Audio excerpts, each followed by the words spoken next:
Good evening, everybody, and welcome to episode 94 of the 72 review. A full squad in tonight. It's myself, Ian, and Jake, bringing you everything across the EFL this weekend. And we've also got a little bit of a bonus with the FA Cup fifth round to have a look at as well. But if you are new to the channel, as always, get your chats in. It does drive conversation throughout this next hour or so while we're talking about this weekend's EFL action. I'm 18 Dapper, do a bit about Doncaster Rovers, matchday vlogs and stuff. I do want to point you in the direction of the pinned comment. I'm a backup for the Merton Dreams Trust charity game once again. Hopefully can get on the pitch for a couple of minutes and show what I'm about. If you can spare anything, as little or as much as you can, it all goes a long way. More information is on that link. I will start next to me with Ian. Introduce yourself, let people know who you are, what you do and why you do it, mate. Hello, I'm Ian. I'm a 62, soon to become 63-year-old Miller's season ticket holder. When Rotherham are away, I'm all over the country vlogging for my YouTube channel, which is at Old Man Ground Hopping on YouTube. I did one yesterday from Riverside at Middlesbrough. I think the vlog were better than the match, actually, but I'll talk about that later on. All right, okay. I like this one from John. Do you lot get the Three Stooges over there? They're here, John. They're here. They're already on. Below us is Jake, Punkchef41. Introduce yourself, let us know who you are, what you do, and why you do it, mate. I'm Punkchef41. I cover all things Sheffield Wednesday, good, bad, the drama, in our case, just anything our stupid chairman says. I also help host a podcast called The Talking Wednesday Podcast. And yeah, I just talk about Wednesday and just pray I can just enjoy it a little bit more because it's a bit harder at the minute. I'm sure it will get better, mate. I think you're in a decent position. You're okay. It's like we said just before we came on air. It's not done. It's not dusted by all means, but I think you're in a positive position. I better than last season. It does it until we're safe. I'll feel a bit better, but it's still that kind of yeah. That typical kind of. It's a very my club thing to do. Yeah, to be that far away and just absolutely blow it, or pretty much, yeah. I think it's a Yorkshire thing that maybe I think it is. Not. If you're from elsewhere in the country watching it. I hear Rovers fans saying there's the easy way, the hard way, and the Doncaster Rovers way. And I see, we have the same thing. We have the easy way, the hard way, or the Wednesday way. And I've heard Leeds fans say, I've heard Rotherham fans say, I think it's a Yorkshire thing. Yeah. If you're not from Yorkshire, let us know if it's similar for your club as well. Big happy birthday to Luca. His birthday today. Happy birthday, mate. Let's have a quick look, see if I missed anything. Yes. You're getting some hammer for your shirt already. Again. I can't. No matter what shirt I put on, somebody gets offended by it, don't they? Yeah. John's mentioned there's been a couple of sackings. MK, yes. Lindsay's gone at MK. Wigan. I'm surprised at that. Yeah. You were talking about MK though before we went live in. Bit of a knee-jerk reaction, don't you think? Yeah, it's Winkleman again, isn't it? Really? I mean, no, I don't think it's Winkleman anymore. I think the different owners now, isn't it? Well, I don't know. I think he's still. Let me have a look. I'm not 100% sure. But the thing is, I think it's a little bit of a knee-jerk reaction because to be honest, they're in no danger of going down. Yeah, new owners. Yeah, okay. Yeah, they're in no danger of going down. They're obviously not going to go up. So I don't think they've given Lindsay enough time to get his ideas across. I think I'd have given him till the end of the season before they made a decision, really. Because it seems strange now, because if they sack a manager now, I mean, they're going to stop round about mid-table, regardless with the games they've got left. So, I don't know. I mean, he might have had a fallout with ownership. You don't know. You never know what happens in a club. But I just think it's a bit strange. Also, I'm very astounded that Sean Maloney's gone from Wigan. Because I thought he was doing an half-decent job there, really. Especially with resources they've got. They haven't got a lot of resources there at Wigan Athletic. I mean, I don't think they've got a massive fan base either. So Yeah, John I think said that they've only scored 31 goals in 34 games, so it's tough to win like that. Yeah, I think your issue with, say, if you're looking at, say, MK, if you go from, let's just go from August 2021, Russell Martin, Manning, Lewington, Johnson, Jackson, Alexander, Williamson, Lewington again, Lindsay. And some of these are in 2024, 2023, 2022, all in the same year. Yeah, it's conveyor belt of managers, isn't it? Like, I think the mental thing is, like, if you look at the championship, you look at Danny Rule at us, he's the 4th longest serving manager. And he's only been here, what, 1.5 years? Yeah, it's crazy. We used to criticise Watford for changing the managers 3 times a season, and it looks like MK. They've set the standard, haven't they? Come on, it's only this season where Watford had to put a statement out saying we're not sacking the manager. yeah, true enough. Right, let's get started. We'll start with the FA Cup. We'll have a couple of minutes on that because we did have some EFL teams in the 5th round. One 5th round game is still going. It's gone to extra time. It's Manchester United 1, Fulham 1 as we speak. But EFL sides that did bits in the 5th round. Villa knocked out Cardiff 2-0, fairly comfortably. Millwall got beat 3-1 by Palace. Let's talk about the red card. So, Alex Neil, is that the Millwall manager? I think. Yeah. Alex Neil came out and said that it wasn't that bad a challenge. And it gets done up and down the country. Personally, I've not seen a challenge as bad as that for a very, very long time. I don't know if you guys agree with me on that. No, I agree. Oh, it was a red card, guaranteed. It was. It's the fact that you look at it and originally the ref had gone, oh, it's a yellow, and he's looking right at it. How are you not saying that's a high boot? Yeah. Where had the game gone where we are that reliant on VAR to make the correct decision? That common sense had gone out the window. I think it's not good, is it? The Prem refs are totally reliant on it. Yeah. Neil's just said 25 stitches on a laceration on his ear. So, there was. I don't think there was any particular intent behind. And I won't lie, Millwall fans didn't do themselves any favours by chanting what they chanted. Yeah, they didn't. But that's Millwall for you all over, isn't it? But you can get they have a reputation, don't they? Jake, you can get your Claxon out because Wes Harding scored. For Millwall. Ex-Miller. Nice. Yeah. I think the issue I have with this one is that, for me, good opportunity for Millwall to do well. Red card probably ruined every kind of thing because the entire game was just going to be about that card then. Yeah. So it's hard to get into momentum, but Palace did what they have been doing, one decent thing. But I think, if anything, we're back to that thing where we're talking about officials. I think it's got to get to a point where let the football do the talking than anything else. Yeah. But in terms of football, a fairly routine win when Millwall went down to 10 men, which you'd expect. Probably a challenge and an outcome from that challenge, which has ruined a potentially very feisty classic of an FA Cup tie. It's just kind of killed it off very early on, hasn't it? Yeah. Preston Burnley. So there is still an EFL team in the FA Cup, and that's Preston. Thoughts on Osmajik? We still don't actually know what got said, really, because the Burnley players are convinced with what he said, and he said something different. I don't think it helped the player because he got a reputation of doing stupid things. So I think everyone got that thing where he said it. Granted, if the entire Burnley squad had gone, we're not going to shake his hand due to it. Fair enough. Yeah. But he did get to have that goal and he got to have the Cup of the Years.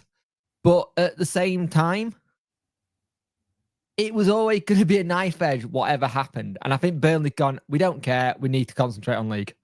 Yeah. I think you're right because they've not conceded a goal in God knows how long.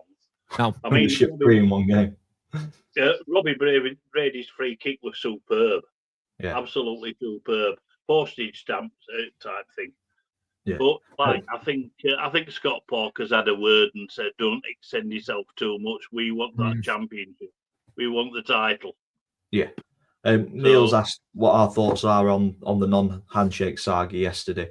I echo what Jake said there. Really, I think if something has been said, if he's racially abused Hannibal, I think I speak for everybody here. We don't stand with anything like that. No. I think football is for absolutely everybody, and repercussions should come from that if it's proven. But obviously they feel strongly enough to stand with a teammate, with a colleague, and it's kind of like if you were at work and you heard it happen to one of your work colleagues, but then you're sat in the canteen having a cup of tea saying, "How was that match at the weekend?" while everyone else is sat somewhere else. It doesn't. I get it. I understand it. It's one of the ones where something has got. I don't think Burnley do that if they're 100% sure that what he said. Yeah. There's definitely legs to it, isn't there? Yeah. But he scored the second goal, pretty much put the game out of reach. Give it to the away fans. We've talked about celebrations towards away fans numerous times since the Grimsby game. I'm not for it. I think you've done the damage by scoring. You don't need to go that one step further. That game was in Preston and not Burnley. Cause I think if he did it in Burnley, he'd get lynched. yeah, definitely. But no, well done to Preston. They're not having the greatest of seasons in the Championship. Very typical Preston mid-table sort of season. But through to the quarterfinals now of the FA Cup, which is I think that's something like 500k now. Yeah, it's something daft. I think it's like 500k. Isn't it? Decent amounts of money to get. And that's without the TV exposure as well. Exactly. The final EFL team in the FA Cup was Plymouth, and don't know about you, Ian. Did you watch this last night? Well. I didn't watch it because I were on my way back from Middlesbrough. But I think taking the lead, and I were expecting 6 or 7 here, to be honest. They gave it a good try, didn't they? But they performed really well. And I think they can be proud of the cup run. It's brought some money into the club. Also, it might have galvanised the relegation fight. I think their relegation fight's already galvanised. You look what he's already done. Yeah, true enough. He's a good manager, and I think he was a good appointment for him. Yeah, because he speaks very well. I mean, that's efficient, isn't it? One shot, one. Yeah. I think Plymouth have done exactly what they thought was going to happen in this game, and be put under pressure, face a lot of shots, but it showed how defensively solid they were for big parts of the game. Obviously, the scoreline's 3-1. It looks relatively routine for Man City, but like you said, Ian, it should have really been 5, 6, 7. And credit to between the two teams. Pep and the Man City player going to the Plymouth fans, just knowing how far that journey is. I think there's absolutely. I think Pep and stuff get a lot of stick, but they understand that's a hell of a journey to come. And you know what? Would there be a bit of Plymouth in their head going, look, let's just try and get something. If we don't get anything, a cut run is not what we need. Yeah. Possibly. Yeah. But like you said, Jake, I think the relegation fight is probably galvanised at this point, and I think they can take a lot of credit away from not getting humiliated at Manchester City, and potentially that's just the catalyst to. Yeah. Exactly that. So that's the FA Cup done and dusted. Man U Fulham is still 1-1. Still 1-1 in extra time, yeah. I will say something. It's nice watching Man United concede those kind of goals and know it's not just all that crap at set pieces. So we will keep one eye on that as the show's going on. But for now, we will move on to the Championship. And just a quick note: last Monday, a huge game in the Championship, finished 3-1 to Leeds, beating Sheffield United, and it potentially opened up the gap and pretty much made Leeds champions to a lot of people. With you. I think it showed that Leeds have got that ability, haven't they? Yeah. But that was thrown up in the air this weekend with Leeds dropping points and Sheffield United winning. So it's put it in the mix once again. But moving on to Friday night, Jake, first goal, definitely, It's handball. definitely handball. It's But handball 100%. Yeah. And what's annoying me? Oh, Sorry, mate. you're gonna get me ranting. Rant away. That's what this is for. Bit therapy. What's annoying me is that we've played really well for a really good period of time, and we haven't buried it. We had a really good champ by Patterson that went over, a good champ by Windass. Also on Windass. Windass hasn't scored since he scored that goal versus Derby. So it's a long time to go without a goal now, and that was the 1st of Jan. We are now 5 games without a win at home. We're 11 and 2, and we're in a bit of relegation form. And what got me with this, we got injuries as well, which doesn't help. But that goal, the referee looking at it, he can see it. He's looking at it. I don't get how the ball hits you here, and then you go like that, and that's not given. I don't understand anymore. Like, if that's the case, what we're gonna do? There's no point. There's no point having officials. You might as well not have them because it's clear. Like, I had some Sunderland fan go, "Oh, it's never handball." I said, if it goes the other way and that happened to your team, you're having the same rant I'm having. Yeah. I've got no problem with the second goal. The second goal was just shite defending by us. We're crap at defending. Yeah. The goal we actually scored was really good play by Pato, but then we lost him to injury, lost Low to injury. It come out that the young Japanese lad we got in the transfer window went off with a thigh injury as well. It now means we've got only one recognised centre-back at the back in a wick way because they're all out. Like if I actually go through it, hang on. Deshaun Bernard's out for the season. I offered just coming back. Akin could be back in after the international break. Patterson Low, we haven't got a clue with. Valerie and Armstrong pulled up in training with 5 problems, and then Hatsu pulled up. That's 8 players. Yeah. Well, and Michael Smith was out with illness. That's 9. So it makes it really, really bad for us. And our running hasn't been good. I'll be honest, the last 2 games I wasn't expecting us to get anything. Sunderland versus Burnley. I was expecting. The thing is, I would be more pissed off if we weren't making the chances and we weren't playing well. I think that's a positive to take from it, Jake. I mean, Burnley, although it was 4-0, we said on the show last week that it wasn't a 4-0 game. You went toe-to-toe with them. And it just happened that everything that they touched turned into a goal. And it looks similar to this, that possessions are relatively even. You've got better pass accuracy, more passes, similar shots at goals, exact same shots on target. So you've gone toe-to-toe with a decent Sunderland team. So I think what Lewis has said did bang on the money. This one. I've had it from a lot of people saying it was a really good performance, and if you play like that, you'll get the points. It's just at the minute it doesn't feel like it because of just how we've done. But you've also got to put into consideration we played Leeds, we played Burnley, Sunderland, Coventry, who were on a stupidly good run. We played all these really decent teams on good run where we, in theory, haven't got much of defence. My biggest worry is Danny said outright that we're going for the 50-point target. And I just got this funny feeling that 50-point target, couple on 45, they think they're nearly there, so there's nothing left to do. I think psychologically it could have screwed us a little bit. I would have preferred him not to say anything.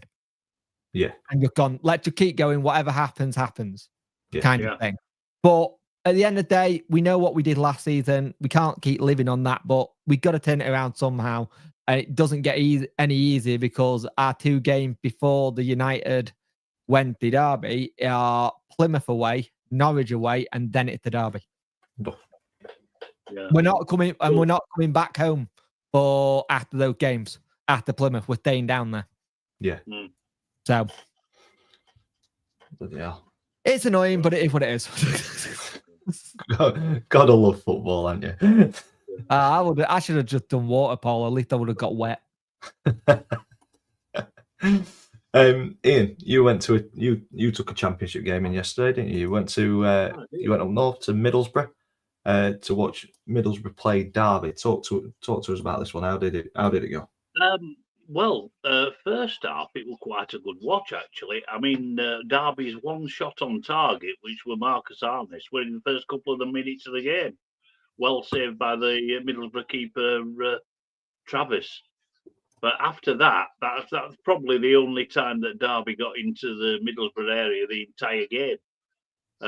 Borough well on top first half. They hit Morgan Whittaker hit the post. There were a couple of good saves by the Derby keeper, and it was half decent watching the first half. But after the turnaround, apart from Finazaz's goal, it was dreadful. From both sides, absolutely dreadful. Yeah. What's Derby your looked thoughts on down. Carrick? Do you think Carrick will still be in a job? Or do you reckon I this don't was last actually. season? I think he's well regarded. I mean, now we're talking to supporters and whatnot, like you do, and I don't think he's under any particular stress from the fan base. I think he realises that he's in the upper stages of a transition. He's got some talent there. He's got that Hayden Hackney. He's got that Ben Doak. Both young kids that are really good. He bought that Tommy Conway from Bristol City. They're a good side, but they can be dour. They can be really dour. But Carrick was that sort of player, weren't he? Yeah. Sideways and backwards passes, and the crowd get a bit frustrated. But they got the job done, and it's put them back in the mix, the playoff mix. They won at Stoke in midweek, so it's put them back in the mix a little bit. Yeah, I expected much more from Middlesbrough though, because we were at the pre-season friendly at Donny, I think you were. Yeah, that 5-3 game. Yeah, and they looked really impressive. Moved the ball around swiftly, got into space, had a crack at first opportunity, and they ran riot wheels, really, didn't they? It is difficult when you've got a Derby side there that were just intent on hanging on for as long as they could, and it was sort of like a blanket defence against attack. But Derby, to me, look down. They remind me a lot of Rotherham last season. Clueless. I mean, they've got a lot of injuries. They sold the best player in the January transfer window, that cash in, that centre back. Mendeslang's injured. They just had nothing. They were lumping big balls up to a 5'10" striker in Jerry Yates, and he was getting no service at all. He didn't keep it. He didn't take it down and hold it up and bring players into play. It didn't work. Absolutely not. He did. Dale Fry, centre back for Middlesbrough, we're just heading everything. Yeah. I think for me, it's interesting because I think it's not been something that's been made aware of. Is that Jerry Yates is on loan from Swansea? Yeah, he is. Yeah. But it's how much people have forgotten that he's on loan there. That because he's made it feel like he's the Derby permanent player with how he done and how he played. What someone like Swansea could have done with him this season, I don't know. But I think, as Neil just said, I was about to say, it says a lot what's going on at Blackburn Rovers if you're going to walk away from a team that's up in top 6 because of it and go there. It says a lot about what's going on and how that club being run. And I kind of feel sorry for the Blackburn fans. Because that could have been a real kick in the teeth again. So it's not the first time they've had this happen where something looked like it was going good, and then the people have just gone undone. Yeah, true. It's a weird one. I mean, Blackburn have done all right since he left. I mean, 1-1. I mean, this all happened at the end of the game. Oh, but it was hilarious, this. I mean... Go on here, take it away. I mean, let's face it, Norwich must have thought they'd won it. Yeah. And Blackburn's only shot on target, the equaliser. Yeah. I mean, that is really one in the teeth, isn't it, really? Yeah. What do we think about the appointment they've made then, Blackburn? Good one?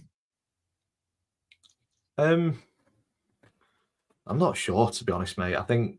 Ishmael. Yeah. I don't know, it could work. It could work. Is he's managed at this level, hasn't he? So Yeah. he knows the league, he knows the players, he knows what's expected and the challenges that Championship throws at you. So it could. There's worse appointments in there. Yeah, he's very abrasive though. I think a bit my thing is, confrontational. there's a lot of talk that a lot of managers didn't go near that job because of what the pay was. Yeah. And I don't know. I don't know where. It seemed like it was the one way, gone, I can do this, but I need this, this, and this. And I feel like if he doesn't get what he wants, he'll be gone. Yeah. Yeah. I've just seen Bailey loves my shirt. You've had some hammer for yours, Ian. I've got some love for mine. Well, you're gonna with Bailey, aren't you? Yeah. The memory from this one would be Charlton away when it absolutely pissed it down with rain. I think we were 3-0 up at the time, or 3-1 up. The referee called it off half time, and then we got beat in the rearranged fixture and went down by a point, I think it was, at the end of, or goal difference. It was very tight. Yeah, frustrating. But I do like this shirt. It's a very, very nice navy or dark blue black number. A decent away kit for the Rovers. Jake, any other Championship games that you want to touch on, mate? Bloody Coventry. Coventry run is incredible. Yeah, what Lampard has done there is he's just given them belief. He's given them belief. I think it's like 53 years since they've done it recently. This record they're currently on. So John said only one loss in the last 9. That was to Leeds. So they've gone 8 wins, 1 defeat, which has catapulted them into 5th. Ridiculous how good they're playing. I was a little bit worried about Coventry once they got rid of Robbins, but you've got to take your hat off to Lampard. Yeah. He's galvanised them somewhat chronic. He has indeed. The thing is that Lampard isn't a bad manager. I just think he went too early for that big job. A big club. Yeah. I think he needed a Coventry, a Derby. And I think after Chelsea, next club should have been a Coventry, a Derby, an Oxford, or something like that. And I think there's something to be said about managers at the level he wants to be coming down to lower leagues. I always think it's a bit odd when you get these managers that go and they were big name players when they were playing and then go to the big job that's going. When they have still need to cut your teeth, don't you? Where Frank went and did that at Derby. He cut his teeth and he did okay. And to be honest with you, Chelsea wasn't that bad.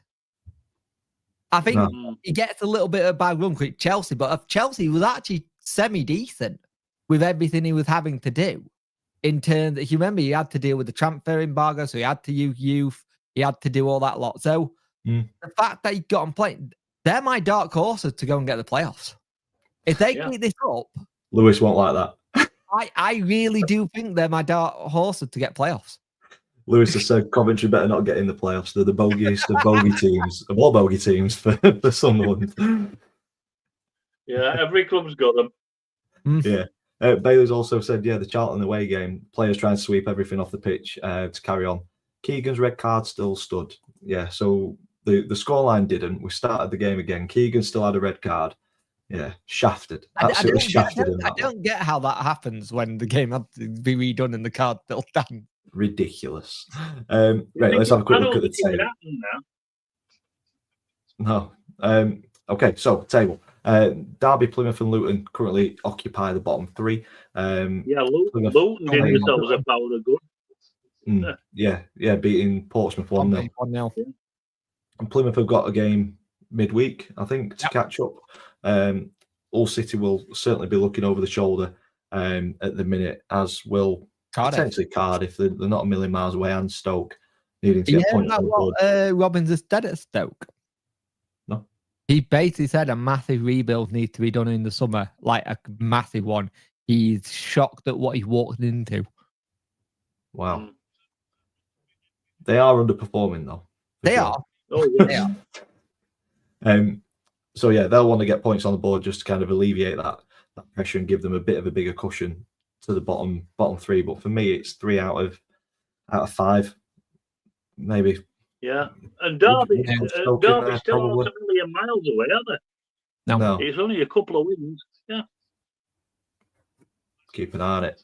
Oxford, Pompey, Swansea, Preston, QPR, Wednesday in 13th. Happy, Jake, or want to see a bit better?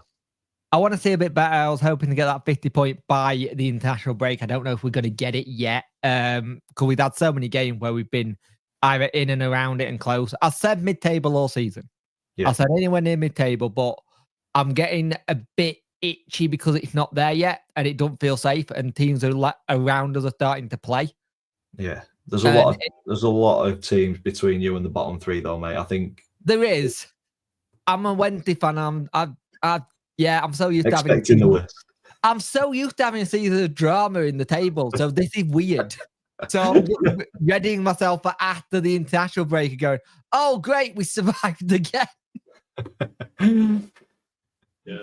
Moving up the table, we've got Millwall, Norwich, Watford, Bristol City, Borough, like you said, Ian, they've given themselves a bit more of a chance within 2 points of the playoffs now, which, yeah, they've not been performing particularly well.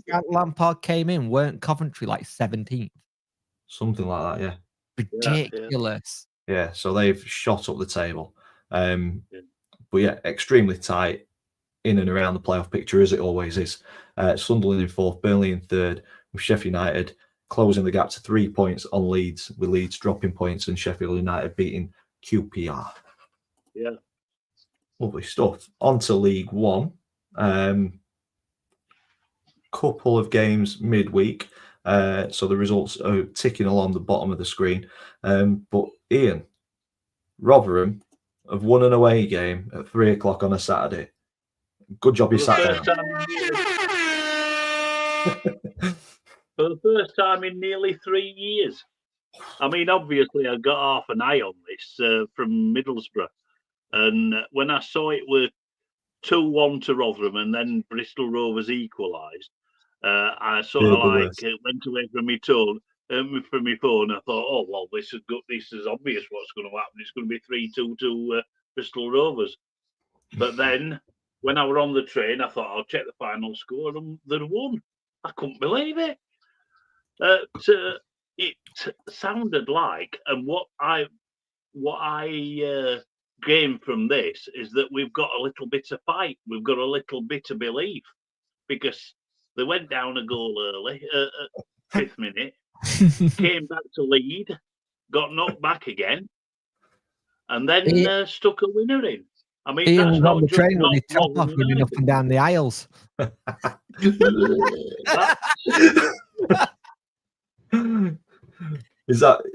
those reports true, Ian? About that, because Bristol Rovers are quite a decent side at home, and they've got quite a good home record. Yeah. So this were a game that I didn't expect to win. I thought we might pick up a point, but top marks to lads. They did really well. Yeah, and he's either not heard us, Jake, or he's just not entertaining the idea that we're asking him if he's been running up and down the train, swinging his shirt above his head. He got off the train. He got off the train and did a knee slide all the way home. I thought, I'm not going to react to this. Trying to poke him. Yeah, very pleased, and that puts a little bit more distance between us and the bottom four.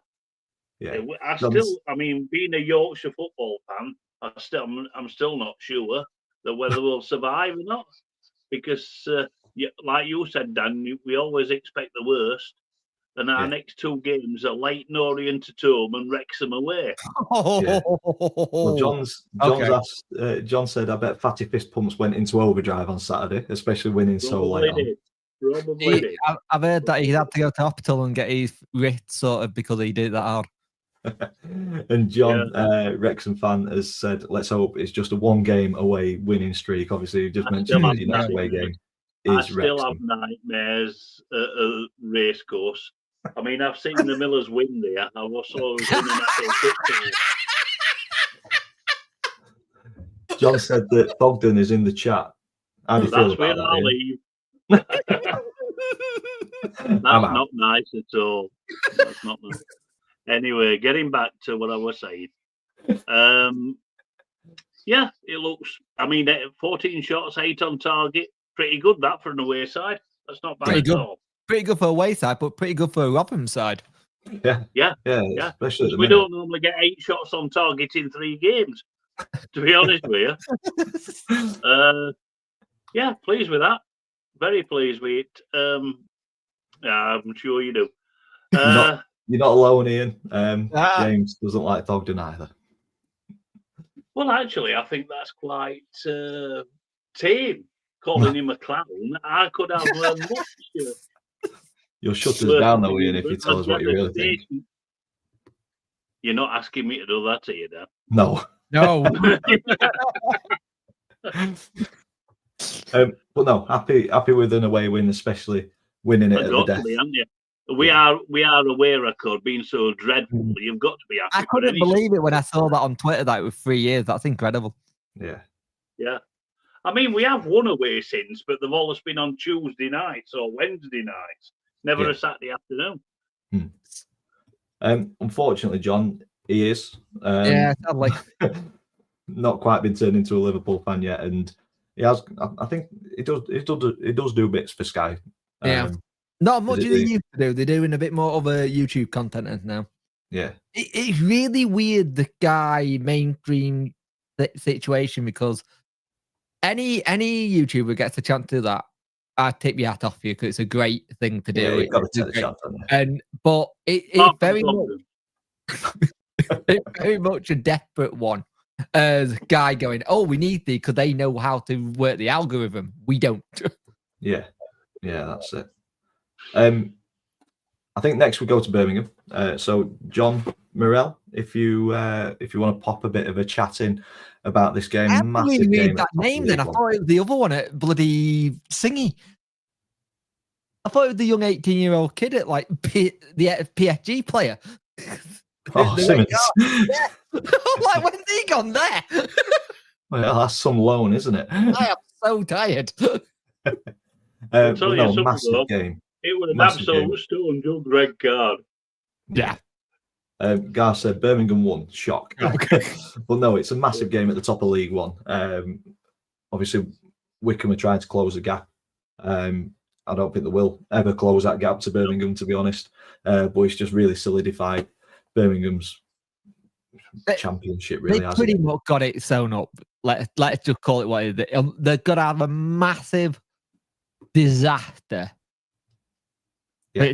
To say, and it would have to be, wouldn't it? Yeah. Yeah. There you go, James. Xavi Simmons, Leipzig to Wickham on loan. Yeah. John has come in the chat to talk about Birmingham, and this is it. This is what the show's about. So if you are watching and you're a fan of a club, get you chatting about your team, and we'll bring it up and we'll talk about it, because we know a bit, but we don't know everything. So John said, as for this game, never out of first gear. Should have been 3-0 half time. League over. Give us the title. Get us out of this league. I think we're all in agreement on that one. Yeah.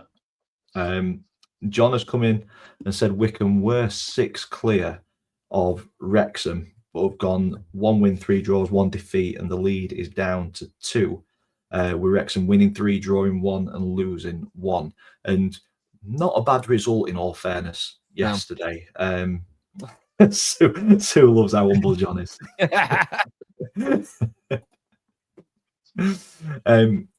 But no, I mean, a fairly even game. Only 2 shots on target the entire 90 whatever minutes there were. Yeah. God, I bet that were a right to snooze fest, that one. But Bolton have been doing all right since Everett's left, haven't they? Sure, they're doing a good job there. Yeah. Funny I think I'm God gift is Godden. They're doing well. I tell you who will be good at people who need a manager though. Ever at Wigan. Ever, yeah. That might be a good shout, I think. Yeah. I just don't want him anywhere near manager. Dugout. I hate him.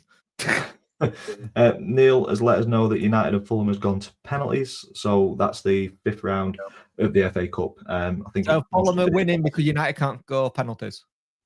Hopefully. I'm hoping so. John's coming, Wrexham fan for this game. Bolton were in form. Certainly take a point. A crazy March. Huddersfield, Rotherham, Reading, Wickham, Stockport, Exeter. I have just realised something. So Don't just be reminded me there. there. Thank you for that, John. Reading close to having a takeover done. 30 million. Nearly done, Yeah. apparently. Which is really, really good considering how long they've been fighting for getting it done. I like that John's taking the banter really well as well. Obviously, midweek disappointment against Peterborough. It was all lined up for a big Sky Hollywood final, and they were 2-0 up, and Peterborough fought back valiantly. And in all fairness, what I saw from a lot of Wrexham fans on X and social media was that they were congratulating Peterborough on a fantastic performance and a well-deserved win. So I think the thing is with Wrexham, I think a lot of people are forgetting that the Wrexham are just grateful for what they got and who they got and how the club being run now. Yeah. And I think you look at where Wrexham were only 2, 3, 4 years ago. For them to be here, it says a lot about what's happening. And the two blokes who own them, they are still putting back into the community. They're putting it in, they're doing it the right way. The wrong way and the right way. They're doing it the right way. I will say something though. I do find it funny after their loss to Peterborough. I did find it funny that they did an advert, and I don't think it was coincided with that. But they were going, "We're doing 50% off all our shirts. Please buy. Running a football club is a black hole, and you lose money." I'm like, "Well done. That's why no one buys a football club." John's kind of echoed what we've just said. He's happy that they don't have to get battered by Birmingham on national TV. Peterborough deserved that result for sure. That's fair play. Yeah. And Bailey said that he's glad there's going to be no adverts every 5 minutes of the Taylor Swift halftime show for the EFL trophy. You're forgetting something. And national anthem beats Stars and Stripes forever. But no, I think it was set up for that, and I think now Wrexham can really focus on trying to chase down Wycombe, if not putting everything into the playoffs. And we questioned it at the start of the season when they started really well. Did they have the staying power? And I think they've answered that. They've got the staying power. Yeah, definitely. But it's if they can push that on and leapfrog Wycombe in the next couple of months, or if they've got to go through the lottery of the playoffs. But I don't think anybody will really want to face them in the playoffs. So yeah, doing really well in League One. I saw on the chat talking about Peterborough. We've got to talk about Marquis. We can have a klaxon if we want for a red card. There we go. Quickest. How many seconds were it? I think it's the second. I think it's the quickest. I think it's joint record. I think it's 13 seconds. That's incredible. Red card or not? I think it was. Yeah. I think the ball's coming up and he's had a little look and then gone in. Yeah, he's looked at him. He's seen him there. Gone, "Oh, sorry, I'll get this."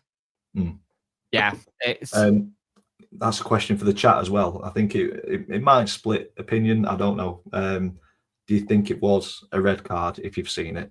But from that point, Peterborough have taken that opportunity, scored directly from a corner as well. I just realised how much does that lad's parents hate him to give him a triple C name? CCC. Oh, lad. Bailey says, "Love John, but defo red." John has also said 100% red card. Can't stand the long hair, fool of a manager. Can't be giving red cards out because you don't like a manager. Don't work for PGMO, do you? I was going to say, if that was the case, we'd end up with 3 players every game. Group and their manager and everything. And it's a bit of a sidetrack. I apologise. They are looking at making it, if you hold the ball for 8 seconds, I think it's next season, it's an indirect free kick. Thoughts? Corner. Yeah. It's corner. I think it's indirect free kick or a corner. It's all on referee decision as well. They haven't decided. It's implemented though, mate, because there's a 6-second rule now that's never enforced. So will it get enforced, or will it just be? Let's face it. I mean, we've seen throughout the EFL goalkeepers that just take the mickey. Even if it's a corner, it still should be a way of stopping it. But again, like you said, it's not enforced. The 6-second rule doesn't get enforced. Yeah.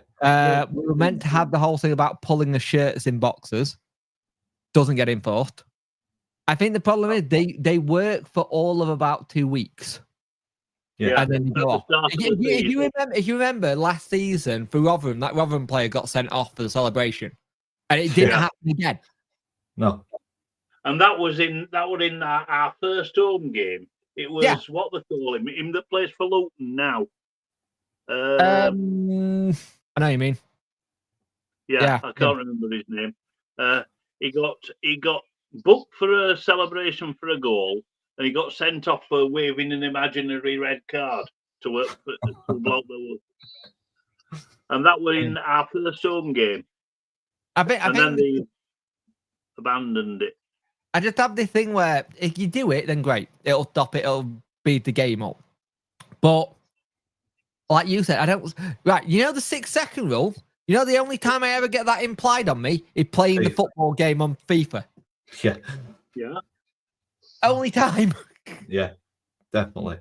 Quick look at Barnsley versus Lincoln. Sue was in earlier. Good result for Barnsley. Just find chat.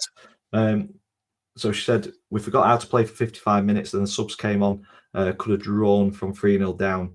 Not as exciting as the score suggests. So, yeah, an outsider looking in probably looks at this and thinks, wow, absolute thriller of a game. But Sue says that it wasn't all that. So 3-0 down in 53 minutes. Subs made an impact, certainly. Brought it back to 3-1, but then Max Waters, Claxon. Thank you very much. Scored 4-1. If you're looking for a League One signing of the season, that Keeler Dunn has got to be up there. Yeah. Hold on. 5 shots, 5 on target. I'm just looking at this. Are you kidding me? I think Sue is hit the nail on the head. The scoreline certainly makes this look a lot better than what it was. Yeah, 5 shots, 5 on target. Less possession at home. I know. Yeah, Barnsley have not been performing particularly well of recent. Before we go on to know, my sister-in-law, who's a Barnsley fan, found out on Friday that she's in remission now of her cancer treatment, and she's only got radiology to go. So I just wanted to give a shout out to her, Sarah, for beating it and get it all done, because we've all had someone with that, and she hasn't been able to go to many games as late. So hopefully she'll be able to get some more games now. Oh, that's massive, mate. Congratulations. That's good news, that. Yeah. It was a really good thing to start the weekend. Yeah, I bet. Yeah. No, that's fantastic. I think we'll finish on Leyton Orient, Charlton, before we move on to League Two. Obviously, 1-0 down. Do you want to take this one, Ian? Or you know what? It's just it's a cracking result, in it, when you look at it. And is it me, or is he starting to do something down there now at Charlton? He's starting. They're not jumping on him as much, are they? No. They lost 4-2 to us last month. Well, January, so end of January, and they looked a bit ropey defensively. But since then, they've been bang on form, Charlton. And Jones he's the sort of manager you need when you're on a good run. Yeah. They're playing good football. They're scoring lots of goals, and it's quite intimidating, the Valley, when they're on form. So they look a good shout for the playoffs, to be honest, Charlton. And it's a damn good result. It's a very good side at Leyton Orient. I think that's 2 they've lost in a week at Leyton Orient. We might just be playing them at the right time on Tuesday. John's on fire tonight. Charlton should have had a man set off, because Jones is a complete pillar too. I haven't got too much of. I don't mind his celebration because it was at the end of the game. Yeah, I don't mind if that was in the middle of the game. I'd be like, there's a problem with it. But it's at the end. It's with his own. It's with the away fan. I ain't got a problem with that. I don't know about you. I'm on a similar pace to what Bailey says here, so I think it's a little bit over the top, and I'm same as him. Rather see the managers kind of let the players have the plaudits and the praise. McCann does do that a lot, where I think Hull jumps to mind when everyone's singing the McCann song, and he literally stood and just pointed at all of his players. Yeah. So I think there's a balance. I think the way that they've won it is ridiculous. I 90 think, plus I 2, think 90 it's the plus way 7. they've I won think it. I that think passion is going if to they come don't out. win it that way, he doesn't do that celebration. Yeah. News flash: Man United have missed a penalty, Hey! There we but it's go. still level at 3-3. Sound. We have 50 minutes gone, flown today. We've not done League 2 yet. So bottom of the table: Shrewsbury, Crawley, Cambridge starting to turn it around a little bit. 2 wins on the bounce. Good appointment. Giving themselves chance, hope. Yeah, but it's hope that kills you, isn't it? Yep. Sorry to any Cambridge fans watching. The hope that kills you. I won't lie, I'm shocked to see Bristol down there. Yeah, I am, to be honest. And I am. Yeah. But Burton and Cambridge are both on form. So if I were next to the Bristol Rovers or even a Northampton fan, Man United have been knocked out.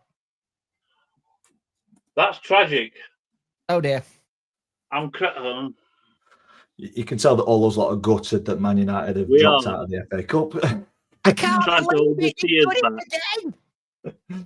That's the only Goldbridge impression you'll get from me because it's a crap one. But it'll be, oh my God! To be fair, the chat doesn't give much away as well. Bristol Rovers, Exeter, Northampton, Peterborough, all still kind of looking over the shoulders. But actually, Peterborough's last couple of wins has really given them a bit of breathing space, hasn't it? And even Mansfield are in no sort of form at all. No. I think the answer to this question will be the same as what we've had for the last couple of weeks. Ian, 14th, comfortable, happy. There's still a niggling doubt about what's happier, comfortable, absolutely not. No, not comfortable at all. But it looks like, like I said in the summary I gave, it looks like the team have got a little bit of fight in them, which is encouraging. Yeah. But I still think it'll probably go to the last few games of the season. I mean, after Leyton Orient and Wrexham, we've got some pretty winnable games, so who knows? Yeah. I was about to say, don't forget London there, John. Yeah, John's asked, does anybody like Man United outside of Manchester and Thailand? And James has said, don't forget London. Well, I thought your average Manchester United season ticket holder lived in Milton Keynes. Moving towards the top of the table, Barnsley, 3 wins out of the last 3 years, reignited their playoff hopes. They're only 4 points behind Charlton now. Probably, although it's only 4 points, I think probably asking a little bit too much, especially with Reading, Leyton Orient, Bolton in between them. 3 straight defeats. Yeah, but I think they've got it in them to have a mini blip and then turn that around. Huddersfield. Huddersfield got a much needed win. I won't lie, Stockport's still up there, and it's interesting that the 2 big ones who we're talking about, Stockport, Louis Barry, go to Hull, out for the season. Yeah. Yeah. So it just shows that could have happened to Stockport, yeah. Yeah. Yeah. John, before we get up to first, has said Blues with more points than any other club ever at this level after 32 games, and they're currently top on 76 points. The win against Wickham on yesterday really has solidified their spot in first, and I think they might get playoffs if they're lucky. Yeah. I think something catastrophic has got to happen between now and the end of the season for them not to still be in that position. Birmingham have got a point deduction for bragging too much this season. Oh, we're very sorry. I think if they got a 20-point deduction, they'd still go up. Still go up. Yeah. The win for Birmingham and the defeat for Wickham, though, has opened the door for Wrexham to kind of hunt them down a little bit, hasn't it? So it's made it very, very interesting. Okay, moving on to League 2. I think we'll start on League 2 next week, so we get a little bit of time. But we'll see how we go. So midweek games. Couple of decent ones for Donny, especially results wise. Walsall dropping points at Cheltenham. 2 goals in injury time, weren't there? There were 2 goals in injury time with that Cheltenham game. Yeah. Yep. I'm going to say, I know Neil's in chat, but Bradford need to stop winning because they're the only team at the minute which are not making it decent weekends for us. A decent 1-0 win at Bromley. Hopefully we can replicate that this Tuesday. But then this Carlisle week, are on a little bit of a form, aren't they? Yeah, I'll be honest, John. I'll be honest, Neil. Sorry. As I was going to the stadium yesterday, I was laughing my head off. You were 1-0 down to Salford. I was thinking, fantastic. They're finally going on to a bit of a blip. They're finally dropping a ball. And then Brad Halliday, Claxon, Jake. Thank you very much. And then he's scoring far too many goals for a defender, that lad, isn't he? Yeah, he is. Yeah. And the last gas winner. Absolute phenomenal scenes for Bradford with Michael Mellon getting the winner. Harvey's in, tricky chickens going up. Yeah. Well, no, I think they've hit such good form at the minute. I think they're the team that are probably going to, aren't they? Yeah, they might end up nicking it from Walsall at this rate. The funny thing is, they're doing it without Andy Cook, who's out for the season. Yeah. What I will say, as long as I don't win it at our place, the game the game before the final game, I'll be happy. I just don't want to see another team win something at our stadium. It does me head in. Before we move on to Donny, a couple of people have mentioned Carlisle marks in there. Carlisle really good turnaround. Could have. Good win in the Cumbria derby. Yeah, Barrow 0, Carlisle 1. And you were saying, Ian, that this has really given them a shot in the arm, hasn't it? They're 3 points away from getting out. They've got better goal difference than Tranmere. For most of the season, they looked dead and buried. But I mean, top marks to them and fair play. They're coming up. They'll have got a bit of belief with a result like that. And with games to come, and if I were a Tranmere fan, I'd be absolutely crapping myself because I'm going to say, I mean, Nigel Adkins, I think they left him as manager far too long. I think he should have probably gone a couple of months ago to get somebody in. Yeah. But Tranmere look the most vulnerable of the bottom 3, I would say. Yeah, I'd agree. At the moment. Yeah. Okay. Moving on to Donny. I will bring James's chat in. He said yesterday we were really bad, mainly because we had no striker and our defence is dreadful. That's a damning report, James. I must admit. I think it's kind of hit the nail on the head. They had opportunities. Newport. I thought the 2 lads that you had up top. Names escape me. Camwa. Let me have a look at the lineup. Camwa and Ajiboye. I thought especially number 44 there really give McGrath a bit of a runaround for points, but they were just lacking any sort of conviction with stuff that they did have in the final third. And I think that shows on the stats: 4 shots, 1 on target, 26 shots. Wow. We were dominant. The first half I thought lacked quality from both teams really, but then a goal from Rob Street. So we'll enjoy hearing that. Got a brace yesterday. There we go. James has said Ajiboye is good in midfield. He's good. Midfield crap. Yeah. So come on, happy chat about Rob Street. Never gives up finding the net. Dylan Duffy scored for Chesterfield, and our top scorer is Aloni. Fantastic. Yeah, it's weird that, isn't it? And Neil's put Donny ahead. We were. I think it shows with the stats. Every time we went forward, we got a shot off, which is nice to see. And I think similar to your game, Jake, where you say that the performance, you're getting shots off and stuff, but the results aren't coming. I think it will come. And the good thing with this is we're creating chances. We're looking hungry, we're looking dangerous. You're always more worried if you got a situation where you're playing good football, but then no chance is created, where it's like 1 or 2. And I think if you can do what you're doing, and the thing is, you've got that thing that you don't have to look too far for any reason to like go for it. All you have to do, kind of go, look at what we did last year, lads, because you still got a lot of that team in there. You still got most of the. It's weird because at Donny at the minute, there does seem it's the first time in, I would say, about 4, 5, 6, maybe even 7 years, the club is at one with management and the coaching staff, and you haven't seen that in such a long time. It does seem like from the media department to it's gone back to being a community club.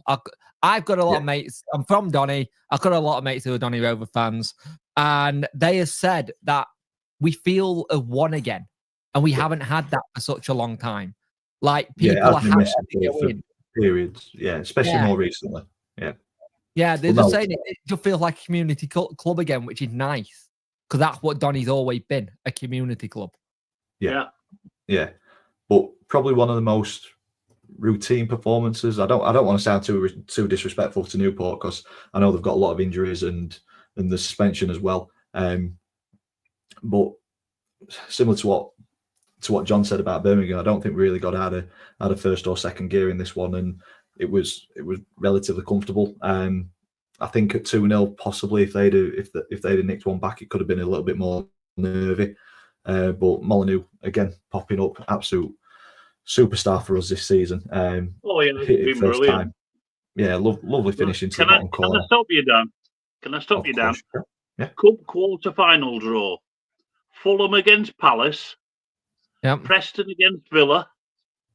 Yep. Bournemouth against Manchester City. And Brighton against Forest or Ipswich. That's not bad. Some decent ties there. It's a really good opportunity for a club that's not won it ever or for a very long time to win it this year. And if you want a mental rumour is coming out of the Man United camps, is that they already want to sack their new manager and get in the Villa manager. You've got to give it time. Really got to give it time. But no, very happy with this result. Results around us went in large in our favour. So yeah, buzzing for Tuesday night at Bromley. I'd take a draw at this point. They're in decent form, but we will see. Any other games that you guys want to touch on in League Two? If you want a statement result from yesterday in League Two, and that were Crewe's win at Chesterfield. I didn't see that one coming because Chesterfield have been really good at home all season. And Crewe going there and scoring 3, decent result for them, very good result for them. And that puts them right. I mean, probably back in the automatic, Puts them in there, doesn't it? Yeah, we are to doubt. Because I thought they'd struggle to get anything at Chesterfield because they've been flaky away from home, but they've been very good at home. Yeah. I'm just catching up with the chat a little bit. John, John's put James is in the chat, Dan. Newport fans are quite sensitive. Daft, yes. Sensitive, I'm not sure. We've got a couple of Notts County fans in the chat as well. So I'll bring their result up, which was a positive for Donny. Fleetwood going 2-1 up. And then last minute, Alassane Jatta scoring to rescue a point. Dale said that Jatta should have had a double before Fleetwood even scored. So game would have been out of sight at that point. And then John's put, we're looking forward to playing Wimbledon on Saturday. They're out of form and we need every point we can get. Yeah, I think that's a massive game at the top of League Two. Hopefully, it's one of those games where I want both of you to lose, to be honest. I'll tell you something, if Notts don't get automatic, I'd be scared to death of playing them in playoffs. Yeah. Bromley beat Wimbledon 1-0, which is a fantastic result for them and us. And then Colchester doing bits at the minute in really good form, beating MK Dons, which was the end of Scott Lindsay's reign at MK. We've already kind of touched on it at the start of the show. 6 months in charge. Yeah, it's not enough. Not enough, is it? It's getting shorter and shorter, the management situation. No one gets a real crack at the whip anymore to just build something. It's very rare. We went through having a period where we had managers at club for 13, 8, 7 years and stuff, and being able to build stuff. And it's now, if you have one bad season when you've had a really good season, the following one, you're gone. Yeah. Unless you like our manager who crawls up the chairman's arse so you can only see his shoelaces.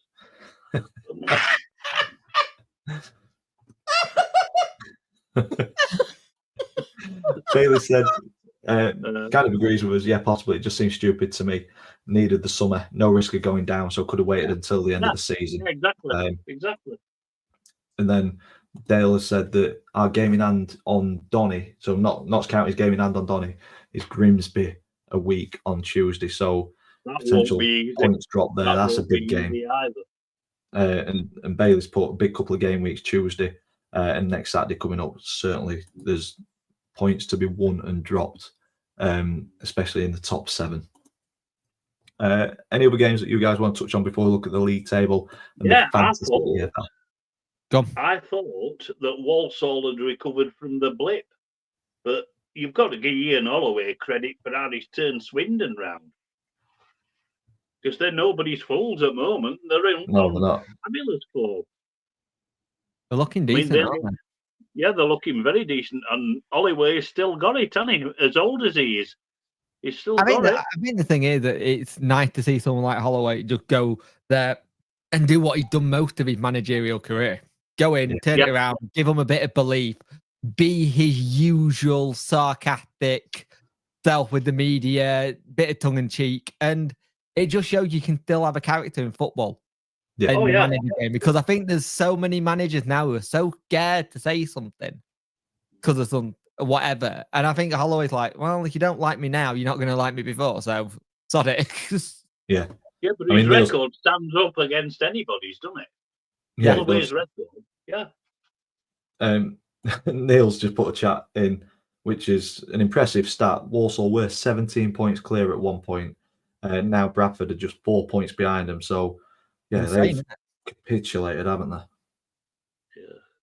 We were talking about them being done and dusted to give them the title. And that were only about 6 weeks ago. Yeah. Yeah. James and John seem to have met up in the chat. Yeah. Thank you, John. Seems there's one Wrexham fan with the brain.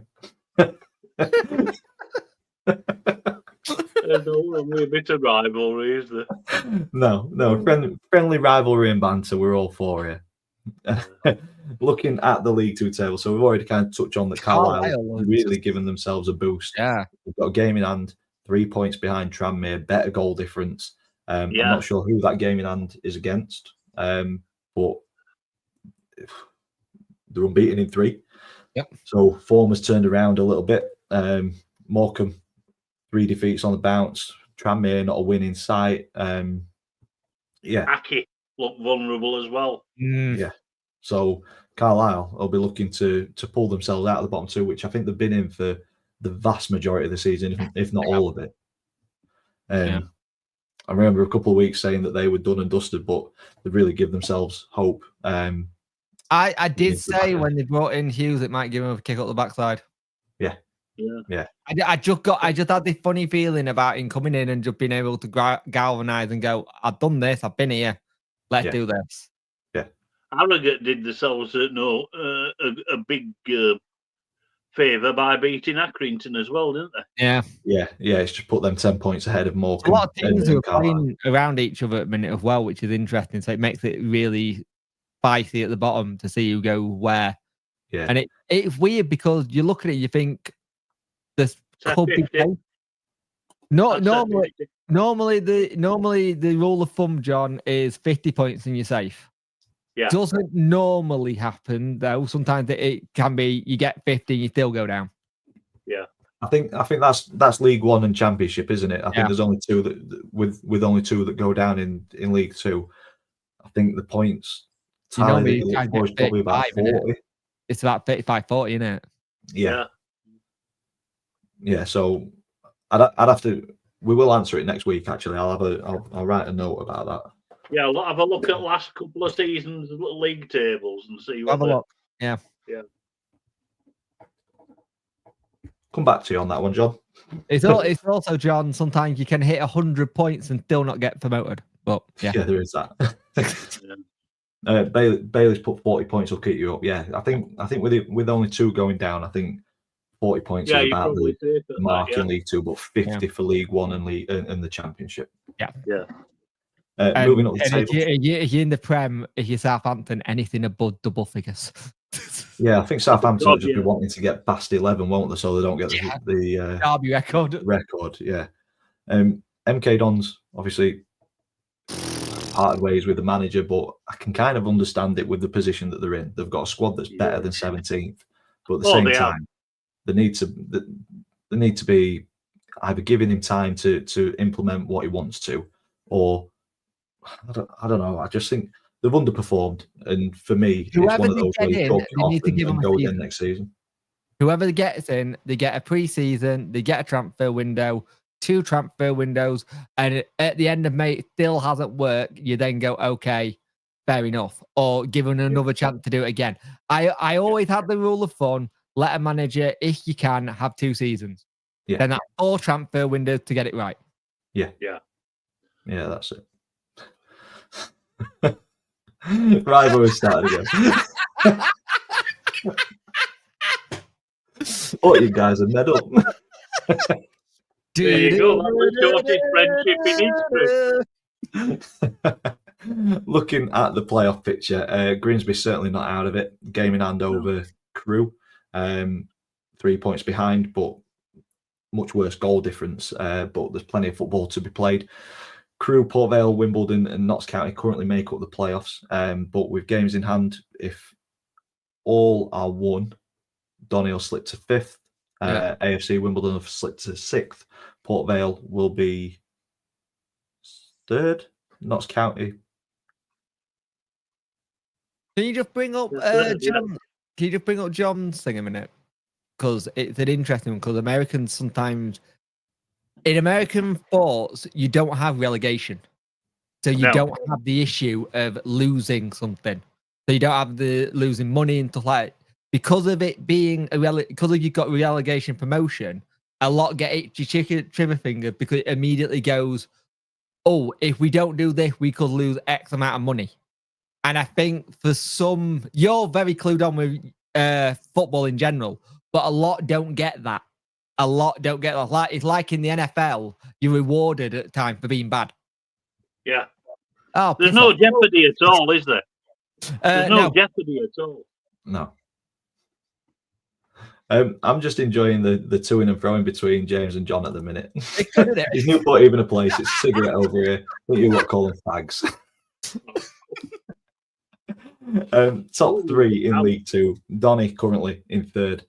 Bradford ripping it up in 2nd. I think they are hot on the heels of Walsall and probably the only team capable of catching them at the minute. Incredible form. Like I say, hopefully, if they have one promotion or the Championship or whatever it is, it's done 3 games before the end of the season and not at the Eco Power Stadium, or it's all to play for at the final game, which would be just as incredible. If it gets done at the Eco Power, I think Donny Rover just needs to start selling people ticket to their team's trophy parade. To be fair, I think I'm missing that game. I'm not 100% sure, but I think I'm not here. So I might end up missing a very, very important game towards the end of the season, which is not good. Not planned that very well, have I? Moving on to the Fantasy EFL. I think your last just looks at the fixture tables. Which bit could he be in where he could go to Wembley or he could go here? Oh, I'm getting married here then, Dan, so he can't go now. Oh, we're doing something else, Dan. Sorry, you can't go now. Yeah, she absolutely hates me. You're married, obviously. Yeah, that's it. So looking at the Fantasy EFL table, still 2 teams or 2 players yet to break 1,000 points. Max has looking a little bit better. Bailey's already straight in at this point. This is the best part. How many Max in is on the OU now? He's doing all right, to be fair. We will get to Bailey. I think he's not probably doing bad. He's done the best in this week as well. Neil's not happy. Shite week for me, but still in second just. So as we're moving up the table, down your neck, Dan. I'm breathing down your neck. as we're moving up the table, if you see your name, improvements needed at this point because we are near the bottom. Moving into mid-table, I've got Jonathan Harris there in 16th. Bit of a swap between 14th and 15th. Lee Pearson around the grounds, who's on a European tour at the minute. I'm looking forward to seeing that content. He's moved up to 14th. Lizzie remains in 13th. Ian, you're 12th, but like you say, you're breathing down my neck. You've clawed some points back this weekend. Yeah, and there's midweek to go. Yeah, is indeed. Neil's put smugness is not a good look, Bailey. I think that's Nathan Batchelor, maybe. 2,100 points. John is in 8th. Adam, who started so well, is in 7th. Lolo, you're in 6th. We've got a switch in 4th and 5th with Slot Matip in Diaz. I love that. Yeah, I like that one. And Liam's EFL Fantasy are both swap places. But going to the top, we've got Cooking on Gas FC, like he says, just holding on to second at the minute, 3 points ahead of Lewis SAFC, and Bailey is gained another 30 points cushion at the top, 2,628. I think, Bailey, you are doing very well in the Rovers League as well. We'll just have a quick look at that. Third in the Rovers League. So there's two Rovers fans that are even better than you, which is incredible to think of because you're absolutely smashing the 72 Review League, currently top on 2,628 points. Well done indeed. I still owe you a pint from last one, so I may as well just get you a crate of beer at this point. We will sort it out. But 1 hour 17 minutes. We've done well there. I can't believe how quickly that went. I'm knackered from a 25 mile bike ride today. So we've done well to do 120. So final words before we round off. We'll start at the bottom. Jake. I want to give it the chat. Chat today have been absolute fantastic. You've been on fire. You've been really bantering each other. You've been respectful. You know what? You make the show. You make it so it's good for us to keep going. It gives us something to go with. The whole Welsh battle that we keep having is really fun. And you know what? Just keep being yourselves, keep it respectful. But at the end of the day, thank you for coming in and wasting your time watching our time. And we appreciate it. Yeah, I echo that. Ian, any final words, mate? Well, it's given me a little bit of a thought. I can upset with my shirt next week. I don't know. I'll give it some thought anyway. I'll certainly upset somebody. One thing that galvanizes everybody is when I put my MK Don shirt on. So I don't know. Yeah, that unites the whole chat. Yeah. Yeah, exactly. Another fantastic therapy session, and thanks for getting involved in the chat. It's been brilliant tonight. Yeah, lovely stuff. I echo what these two guys have said. Actually, if you want a shirt, Ian, Wrexham have got a 50% sale on shirts at the minute. All right, yeah. I just think the clubs have as well.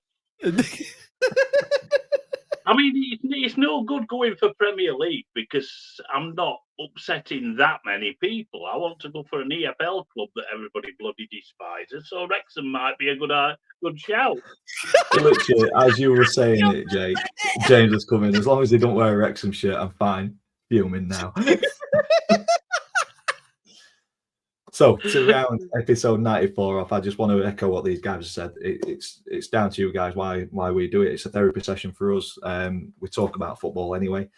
So to be able to have a community that we talk to about it as well and have your input about your club, it does make the world of difference. And to know that some of you are giving up an hour plus of your Sunday to sit and watch us just chat a load of shit about EFL, it's fantastic. And if you guys are enjoying it as much as we do, then it's all good, isn't it? And it's a therapy session which kind of pushes us on, sets us up well for the week. So I just want to point you in the direction of Puncture 41 and Old Man Ground Hopping. Links are in the description down below. And can we put you in your direction for your e-truff?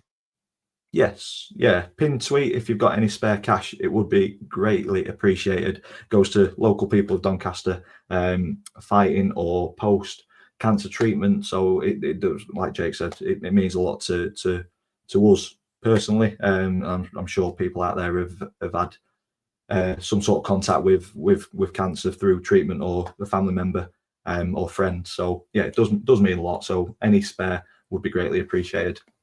Well, yeah, if you're watching this through the week, stick a big thumbs up on it. Get your comments in the section down below. We'll try to reply to them. Subscribe to all three of us if you haven't already. And all that's left for me to say is thank you for watching. We'll see you next week. Yes, planned in next week, same time, same place.